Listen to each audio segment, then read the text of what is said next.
சிங்கராக இருந்தாலும், டான்சராக இருந்தாலும், ரேசராக இருந்தாலும், ஸ்விம்மராக இருந்தாலும், சிங்கராக இருந்தாலும், டான்சராக இருந்தாலும், ரேசராக இருந்தாலும், ஸ்விம்மராக இருந்தாலும், இயேசுவின் அன்பு உனக்குள் என்றால் தம்பி தங்கை எல்லாமே no use.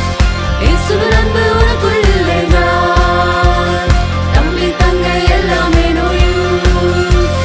பேட்மேனாக இருந்தாலும், பார்பியாக இருந்தாலும், மாடலாக இருந்தாலும், டேலண்டாக இருந்தாலும், பேட்மேனாக இருந்தாலும், பார்பியாக இருந்தாலும், மாடலாக இருந்தாலும், டேலண்டாக இருந்தாலும், இயேசுவின் அன்பு உனக்குள்